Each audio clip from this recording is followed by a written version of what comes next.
So Malcolm, you in this series of tournaments, you have decided to not only give away the moves, but also the video broadcast to any possible website that wants it to show it on their own website.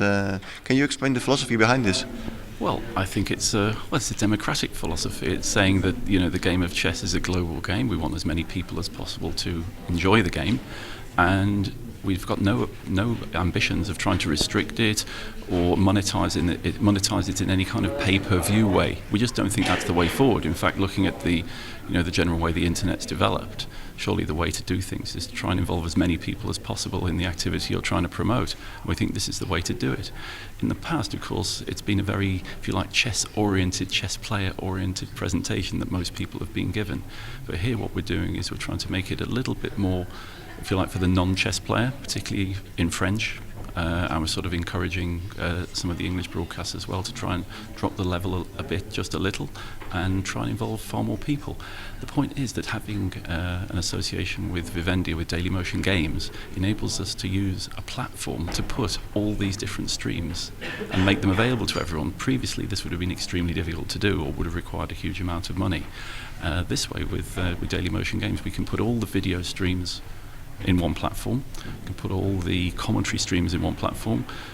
Yeah, we've got 23 cameras in the hall, so people can just look at whatever they want. The real joy of it is that by making everything like this available to everyone, anyone can do their own commentary and add it. So, if you want to do an amateur commentary, frankly, I don't think we'd mind. But my ambition really is to get as many languages. I want commentary to be available in as many languages as possible for as many different markets as possible. And the Dailymotion Games platform is the ideal way to do that. But if we follow the reasoning of Fide, all the views of these videos will be scattered on different websites, and especially for the live moves.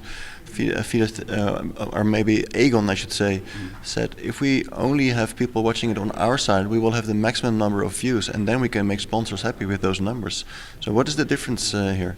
Well, the difference here is, of course, that we've got the sponsors promoted on all the video streams, because anyone who's doing a commentary is taking our video stream.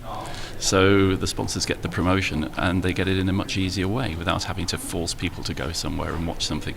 And also the other thing is, of course, if you're going to insist that people should come to your site, you have to have a really solid infrastructure.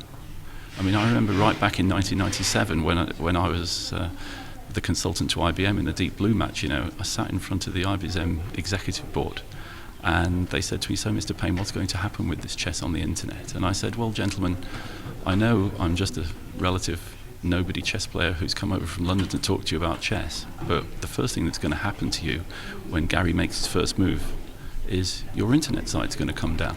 It's going to collapse." And I never forget that the sort of the silence in the room and the embarrassment. And I don't remember exactly who it was, but one of the people just below the top felt he had to say something, and he looked at me and he said, "Mr. Pein," he said, "we are IBM. What do you think happened after 1G3?